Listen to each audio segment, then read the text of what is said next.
আপনি কি জানেন জান্নাতে এমন একটি নহর আছে যা পৃথিবীর কোনো পানীয়র সাথে তুলনা করা যায় না।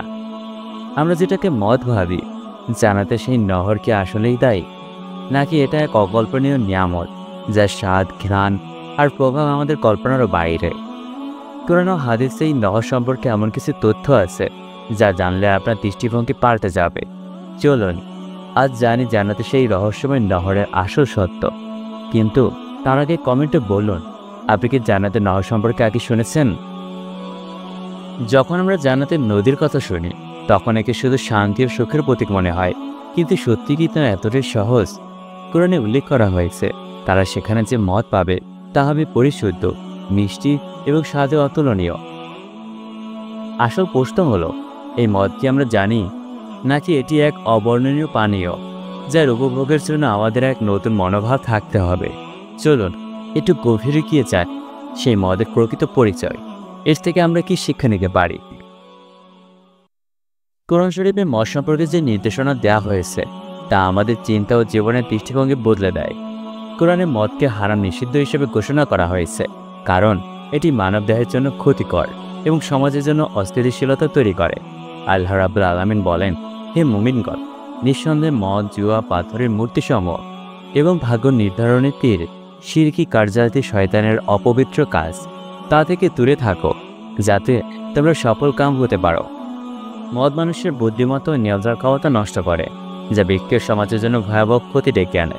পৃথিবীতে মদ্যপান বিভিন্ন ধরনের সামাজিক অস্থিরতা, অশান্তি এবং অপরাধমূলক কাজের জন্ম দেয়, যেমন মাদকাসক্তি, গাড়ি দুর্ঘটনা, পারিবারিক অশান্তি এবং অন্যদের প্রতি সহিংসতা। কোরআনে এই কারণে মদকে নিষিদ্ধ করেছে, যাতে মানুষের জীবন শান্তিপূর্ণ ও সংরক্ষিত থাকে। তবে জান্নাতে আল্লাহ রাব্বুল আলামিন যে মদের বর্ণনা দিয়েছেন তা একেবারে আলাদা। এটি পৃথিবীর মদের মতো নয়, বরং এক নৈমিত্তিক এবং পরিশুদ্ধ পানীয়, যা পান করলে কোনো ক্ষতি নয়, বরং এটি দেহ ও মনকে শুদ্ধ করে এবং প্রশান্তি এনে দেয়। কোরআনে বলা হয়েছে এখানে তারা যে মদ পান করবে তা হবে এক বিশেষ ধরনের, যা মিষ্টি ও সুস্বাদু এবং তাদের কোনো মাথা ব্যথা বা গ্লানি তৈরি করবে না। জান্নাতের মধ্যে বিশেষত্ব শুধু এর স্বাদ বা বিশুদ্ধতার মধ্যে সীমাবদ্ধ নয়, বরং এটি পান করলে কোনো বিরূপ প্রতিক্রিয়া হবে না। পৃথিবীর মদ মানুষকে মাতাল করে, নেশাগ্রস্ত করে এবং বিবেক বুদ্ধি নষ্ট করে ফেলে, কিন্তু জান্নাতের মদ একেবারে ভিন্ন। এটি পান করলে মস্তিষ্কে কোনো নেতিবাচক প্রভাব পড়বে না, বরং আত্মা হবে আরও প্রশান্ত, মন হবে আরও পরিশুদ্ধ। কোরআনে আল্লাহ বলেন, সেখানে রয়েছে এক নহর যা পানকারীদের জন্য অতুলনীয় স্বাদযুক্ত। এতে নেই কোনো নেশার উপাদান, আর এটি পান করে কেউ মাতালও হবে না। সূরা ওয়াকিয়া। জান্নাতে বসবাসকারী মানুষরা এই বিশেষ নহর থেকে মদ পান করবে, যা শুধু তাদের সুখ এবং শান্তি মাত্রা আরও বাড়িয়ে দেবে। হাদিসে এসেছে জান্নাতের এই মদ থাকবে 4টি প্রধান নহরের মধ্যে, যা দুধ, মধু, পানি ও বিশুদ্ধ মদের নহর হিসেবে প্রবাহিত হবে। এসব নহর জান্নাতের সৌন্দর্য আরও বৃদ্ধি করবে, যা কল্পনাতীত এক দৃশ্য হবে। পৃথিবীতে যেসব মানুষ আল্লাহর বিধান মেনে চলে তারা জান্নাতে এই নিয়ামতের উপভোগ করবে। এই নহর থেকে পান করা হবে এক বিশেষ স্বর্ণ রূপের পেয়ালায়, যা সাধারণ কোনো পাত্রের মতো হবে না। এটি হবে এতটাই সম্মানিত ও নান্দনিক যা মানুষের চোখকে তৃপ্ত করবে। আল্লাহ বলেন, তাদেরকে পরিবেশন করা হবে রূপের পাত্রে এবং কাজ সদৃশ্য পান পাত্রে, যা হবে স্ফটিকের ন্যায় স্বচ্ছ। জান্নাতের এই পানীয় এতটাই সুন্দর স্বাদযুক্ত হবে যে একবার পান করলেই মানুষের মন ভরে যাবে, কিন্তু তবুও বারবার পান করতে চাইবে। এটি শুধুমাত্র এক পানীয় নয়, বরং জান্নাতবাসীদের জন্য এটি এক সম্মানের নিদর্শন। পৃথিবীতে যারা নিজেদেরকে পবিত্রের উপর নিয়ন্ত্রণ রেখে হারাম থেকে বেঁচে থেকেছে তারা এই বিশেষ উপহার লাভ করবে। জান্নাতে প্রবেশ করা মানুষদের জন্য এটি এক অনন্য নিয়ামত হবে, যা আল্লাহ তাআলা শুধুমাত্র তার প্রিয় বান্দাদের জন্য প্রস্তুত রেখেছেন। কোরআনে বলা আছে, এরকম পানির নহর যে পানি কখনো গান্দা হবে না, দুর্গন্ধময় হবে না, টক হবে না, যার সুগন্ধির এক ফোঁটা জমিনে ঢালা হলে সারা জাহান সুগন্ধিময় হয়ে যাবে। তার এক কিনারা মতির এবং অপর কিনারা ইয়াকুতের পরিমাণে এত বড় যে যদি তামাম দুনিয়াকে ওই নহরে ঢালা হয় এরকম অদৃশ্য হয়ে যাবে, যেমন বড় পুকুরে ছোট পাথর নিক্ষেপ করলে অদৃশ্য হয় এত বড় নহর। এমন দুধের নহর যার স্বাদ পরিবর্তন হবে না, যা কোনো গাভী মহিষ থেকে বের হয়নি। সুস্বাদু শরাবের নহর পানকারীদের জন্য, যা মানুষ তৈরি করেনি। আছে পরিশোধিত মধুর নহর, যা মৌমাছি থেকে বের হয়নি। এই নহরগুলো প্রত্যেক জান্নাতীর মহলে নিচ দিয়ে প্রবাহিত হবে, ডান পাশ দিয়েও প্রবাহিত হবে, বাম পাশ দিয়েও প্রবাহিত হবে। এই নহরে লম্বা চড়া নৌকা চলাচল করবে। এজ এ লম্বা চড়া নৌকা, যা সম্পর্কে একমাত্র আল্লাহ তাআলাই ভালো জানেন। এবং এই নহরে মাছের সাঁতার কাটতে থাকবে, এত সুন্দর মিষ্টি মাছ, যা মেশক থেকেও অধিক সুগন্ধময়, মধু থেকেও অধিক সুস্বাদু মিষ্টি। মাথা বের করে জান্নাতীকে জিজ্ঞাসা করবে, হে আল্লাহর ওলি, আপনি কি আমাকে খেতে চান নাকি চান না? মানুষ তো মাছ শিকার করার জন্য বড়শি নিক্ষেপ করে, জাল ফেলে, অথচ সে নিজেই এসে জিজ্ঞাসা করবে। উত্তর বলবে, খাবো। ঝোলওয়ালা খাবেন না ভুনোওয়ালা খাবেন? কীরকম খাবেন? যেরকম ইচ্ছা খান, আমি হাজির হব। সে মাছ তার সাথে কথা বলবে। আর একটি নহর আছে, যার নাম হারওয়ালা। সেটা দুই কিনারে খুব সুন্দর সুশ্রী মেয়েরা দাঁড়ানো থাকবে, যারা সবসময় জান্নাতওয়ালাদের জন্য গান গাইবে, সবসময় আল্লাহর তাসবিহ। তাহলেই তাদের মিষ্টি মুখে সমগ্র জান্নাতে এক প্রতিধ্বনি সৃষ্টি হবে। আর একটি নহর আছে, যার নাম রাইয়ান। কোরআনে উল্লেখ আছে, সেই নহরের উপরে মারজানের শহর মণিমুক্তা, যা ৭০,০০০ সোনার রূপার দরজা আছে, যা আল্লাহ তাআলা হাফেজে কোরআনকে দিবেন। আর একটি নহর আছে, যার নাম বাইদাক, যা মতি দ্বারা বদ্ধ, তাতে মেশক আম্বর জাফরান রয়েছে। যখন এর উপর আল্লাহ তাআলার নূরের তাজাল্লি পড়ে, তখন তা থেকে হুর বের হয়ে আসে। কোথায়? ওই জান্নাত যেখানে নহর ভর্তি, ওই নহর সমূহের সাথে রয়েছে প্রবাহিত দুই নহর। এরকম নহর যা উপরে উঠে পুনঃ নিচে নেমে যায়। কোনো নহর প্রবাহিত হচ্ছে, কোনোটি উপরে যাচ্ছে। আল্লাহ তাআলা এই নহরের কিনারায় খুব সুন্দর খিমা তাঁবু তৈরি করে রেখেছেন। একটি খিমা তাঁবু, যার দৈর্ঘ্য ৬০ মাইল, প্রস্থ ৬০ মাইল। এই খিমা কাপড়ের নয়, পশমের নয়, চামড়ার নয়, মতির মুক্তার। ৬০ মাইল লম্বা ও চওড়া এই মতি খিমাতে জান্নাতের রমণীগণ বসে আছে। কোরআনে বর্ণিত আছে, তোমাদেরকে ওই জান্নাতে পৌঁছানো হবে, যার নাম আদন, এবং যেখানে তোমাদেরকে এমন ঘর দেওয়া হবে যা খুব সুন্দর পবিত্র। এক ব্যক্তি হযরত আবু হুরায়রা রাদিয়াল্লাহুর কাছে এসে জিজ্ঞাসা করল, হে আবু হুরায়রা। তিনি বললেন, তুমি জানেওয়ালার নিকট এসেছ।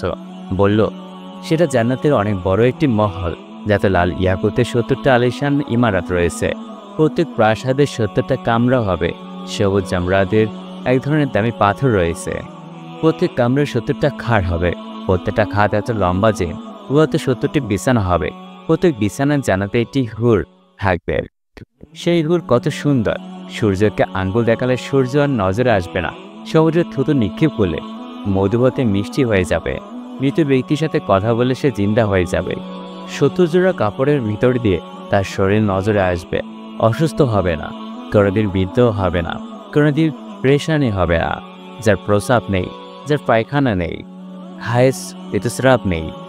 আল্লাহ তাআলা তাকে মাটি থেকে তৈরি করেননি, তাকে তৈরি করেছেন মেশক আম্বর জাফরান দিয়ে। প্রত্যেক কামরায় থাকবে ৭০টি দস্তরখানা, ৭০ প্রকারের খাবার। প্রত্যেক কামরায় ৭০ জন চাকরানি থাকবে। এত লম্বা চড়া এক ঘর আল্লাহ তাআলা ইমামওয়ালাকে, দিনের মেহনত করেনেওয়ালাকে দিবেন। আল্লাহ পাক কি শক্তি দিবেন! আল্লাহ তাআলা মুসলমান ইমানদারওয়ালাকে, দিনের মেহনত করেনেওয়ালাকে এই পরিমাণ শক্তি দিবেন যে অর্ধ দিনের সমস্ত স্ত্রীদের সাথে সহবাস করতে পারবে, সমস্ত খাবার খেতে পারবে, কোনো সমস্যা হবে না। জাওয়ানি শক্তি, সুস্থতা, জাওয়ানিক, এটাই মাসাকিনা তাইয়েবার। আল্লাহ তাআলা ইরশাদ করেন, এটাই বড় সফলতা। কিন্তু শুধু জান্নাতের জন্য তোমরা সন্তুষ্ট হবে না, যতক্ষণ না তোমাদের দুনিয়া মিলবে। আল্লাহ তাআলা ইরশাদ করেন, এবং যাহা তোমাদের খুব পছন্দ করবে, আল্লাহর সাহায্য বিজয়। তোমরা আশা করো আল্লাহ তাআলা দুনিয়াতেও যেন কিছু দেন। হে আমার হাবিব, তাদেরকে সুসংবাদ শোনান যে তোমরা দিনের মেহনত করো, জান্নাত তৈরি করব, দুনিয়া দিয়ে দেব। তোমাদের আল্লাহর সাহায্য মিলবে, বিজয় মিলবে। এই দাওয়াতের মেহনত বিনিময়ে জান্নাতও মিলবে, আখিরাতও মিলবে। তার এক কদম যে দরজার সময় আল্লাহ তাআলা লুকিয়ে রেখেছেন, সামান্য ঝলক যদি নজরে আসে, তবে মরার জন্য তৈরি হয়ে যাবে। কুরআনুল কারিমে আল্লাহ রাব্বুল আলামিন একাধিক স্থানে বারংবার ইরশাদ করেছেন, এমন উদ্যানরাজি রয়েছে যার পাদদেশে নদী প্রবাহিত হয়েছে। কোথাও এসেছে এই আয়াতগুলো দ্বারা কতগুলো বিশেষ প্রতীয়মান হয়। প্রথমত, সেখানে বাস্তবে নদীর অস্তিত্ব রয়েছে। দ্বিতীয়ত, সেই নদীগুলো স্থির নয় বরং প্রবাহমান। তৃতীয়ত, সেই নদীগুলো তাদের প্রাসাদ ও উদ্যানের পাদদেশ দিয়ে প্রবাহমান থাকবে। কোনো কোনো মুফাসসির মনে করেন সে নদী জান্নাতি ব্যক্তির অনুগামী হয়ে প্রবাহিত হবে। সে ব্যক্তি যে দিকে ইচ্ছে করবে সেদিকেই প্রবাহিত হবে। যখন জান্নাতি ব্যক্তি জানবে সে নহর কোনো পরীক্ষা ব্যতীতই প্রবাহিত হবে, তখন সে আকাঙ্ক্ষা করবে নদী তার ইচ্ছে মোতাবেক প্রবাহিত হোক, তার প্রাসাদ ও উদ্যানের পাদদেশ দিয়ে প্রবাহিত হবে। যেমন দুনিয়া নদী সম্পর্কে আল্লাহ তাআলা ইরশাদ করেন, তারা কি দেখে না আমি তাদের পূর্বে কত মানব গোষ্ঠীকে বিনাশ করেছি, তাদেরকে দুনিয়ায় এমনভাবে প্রতিষ্ঠিত করেছিলাম যেমনটি তোমাদেরকেও করিনি। তাদের উপর মুষলধারে বৃষ্টি বর্ষণ করেছিলাম আর তার পাদদেশে নদী প্রবাহিত করেছিলাম। এটি হলো দুনিয়ার নদীসমূহের চিরাচরিত্র নিয়ম। ফিরআউনের উক্ত বর্ণনায় কোরআনের ভাষ্য হলো, আর এই নদীগুলো আমার পাদদেশে প্রবাহিত। আল্লাহ তাআলা ইরশাদ করেন, উভয় উদ্যানে আছে উচ্ছলিশ প্রসবন। ইবনে আবি শাইবা রহমতুল্লাহ সনদে হযরত সাঈদ রাদিয়াল্লাহু আনহু বর্ণনা করেন, উভয় প্রসবন হতে পানি ও ফল উতলে উঠবে। ইবনুল ইয়ামাউ রহমতুল্লাহ সনদে হযরত আনাস রাদিয়াল্লাহু আনহু বর্ণনা করেন, উভয় প্রসবন হতে কুস্তরি ও মিশক আমর উতলে উঠবে। জান্নাতের ঘর পর্যন্ত সে ঝর্ণা বইবে, যেমন দুনিয়াবাসীদের ঘরের উপর বৃষ্টি পড়ে। আব্দুল ইবনে ইদিস রহমতুল্লাহ সনদে হযরত বারা ইবনে আজিজ রাদিয়াল্লাহু আনহু বর্ণনা করেন, তিনি বলেছেন, এই প্রসবন দুটি জান্নাতের সকল প্রসবন অপেক্ষা উত্তম বৈশিষ্ট্যমণ্ডিত। আল্লাহ তাআলা ইরশাদ করেন, মুত্তাকীদের জন্য যে জান্নাতের প্রতিশ্রুতি দেওয়া হয়েছে তার দৃষ্টান্ত, তাতে আছে নির্মল পানির নহর, আছে দুধের নহর যার স্বাদ অপরিবর্তনশীল, আছে পানকারীদের জন্য সুরার নহর, আছে পরিশোধিত দুধের নহর, আর সেখানে তাদের জন্য থাকবে বিবিধ ফলমূল আর তাদের প্রতিপালকের পক্ষ হতে ক্ষমা। আল্লাহ তাআলা এই 4 প্রকার নহরের কথা উল্লেখ করে বলেছেন, এগুলো কখনো নষ্ট হবে না, অথচ পার্থিব জগতে তো এগুলো নষ্ট হয়ে যায়। পানি নষ্ট হওয়ার দ্বারা উদ্দেশ্য হলো দীর্ঘ সময় স্থির থাকার ফলে তা দুর্গন্ধযুক্ত হয়ে যায়, তার রং ও স্বাদের মাঝে কোনো প্রকার বিকৃতি ঘটবে না। দুধের স্বাদ নষ্ট হওয়ার দ্বারা উদ্দেশ্য হলো তা টক হয়ে যাওয়া ও জমে যাওয়া। আর সুমিষ্ট পানীয় নষ্ট হওয়ার দ্বারা উদ্দেশ্য হলো তা পানকারীদের পছন্দসই না হওয়া ও বিরূপ স্বাদের হওয়া। আর মধু নষ্ট হওয়ার দ্বারা উদ্দেশ্য হলো তা পরিষ্কার না হওয়া। এটা আল্লাহ তাআলার কুদরতের একটি অনন্য নিদর্শন। পার্থিব জগতে সাধারণত যে সকল বস্তুর নহর প্রবাহিত হয় না, জান্নাতে সেসব বস্তুরই নহর প্রবাহিত হবে। সুতরাং সেই নহরগুলো পরীক্ষা ব্যতীতই প্রবাহিত হওয়া এবং কোনো প্রকার বিকৃতি হতে নিরাপদ থাকার কথা আল্লাহ তাআলা ঘোষণা দিয়েছেন। যেমনিভাবে সেখানকার মদ জাতীয় পানীয় হতে সে সকল খারাপ বিষয়গুলো বিতাড়িত করার কথা ঘোষণা করেছেন। যে সকল খারাপ বিষয়গুলো পার্থিব জগতের মদ্যপানে সংগঠিত হয়, যেমন মাথা ঘূর্ণন করা, মাথা ব্যথা, মদ পান করে অনর্থক ও অশ্লীল বাক্যলাপ করা, মাতাল হওয়া, স্বাদ উপভোগ না করা। সুতরাং এই পার্থিব জগতের মদ পানের 5টি অনিশ্চয়তা রয়েছে। বিবেক বিকৃত তথা পাগল হয়ে পড়া, অধিকারে অশ্লীল বাক্যলাপ করতে থাকা, মদ পানকারীদের মাঝে তা পান করার পর সেই স্বাদের মজাদার অনুভূতি বিদ্যমান না থাকা। প্রকৃতপক্ষে পৃথিবীর মধ্যে শুধুমাত্র মাতাল হওয়া, সম্পদ ব্যয় করা, মাথা ঘূর্ণন করা ও অপছন্দীয় একটু স্বাদ আস্বাদন করা, আর কিছুই নয়। এটা অপবিত্র শয়তানি কর্ম, যা শুধু মানুষের মাঝে হিংসা বিদ্বেষ ছড়িয়ে দেয়, আল্লাহর স্মরণ হতে বিস্মৃত করে, অশ্লীলতা ও ব্যয়াপনা ও ব্যভিচারের প্রতি প্ররোচনা যোগায়, যার ফলে সারা পানকারীরা হারাম হালাল বৈধ অবৈধ মাঝে তারতম্য জ্ঞান লোপ পায়। সারা পানকারী মাতাল অবস্থায় সেও গোপন রহস্য প্রকাশ করে দেয়, যা তার ক্ষতি ও ধ্বংসের কারণ হয়ে দাঁড়ায়। হত্যা, বিশৃঙ্খলা, অশ্লীলতা ও ব্যয় কার্যকলাপ তার জন্য সহজ হয়ে পড়ে। প্রকৃতপক্ষে সারা পানকারী ব্যক্তি শয়তানের সাথে বন্ধুত্ব ও ভ্রাতৃত্ব স্থাপন করে। কত কত লড়াইয়ের সূত্রপাত করিয়েছে শরাব, কত ধনী ব্যক্তিকে গরিব বানিয়েছে এই শরাব, কত সম্মানিত ব্যক্তিকে সম্মানহারা করেছে, কত প্রাশ্চিত্য ছিনিয়ে নিয়েছে ও শাস্তি চাপিয়ে দিয়েছে।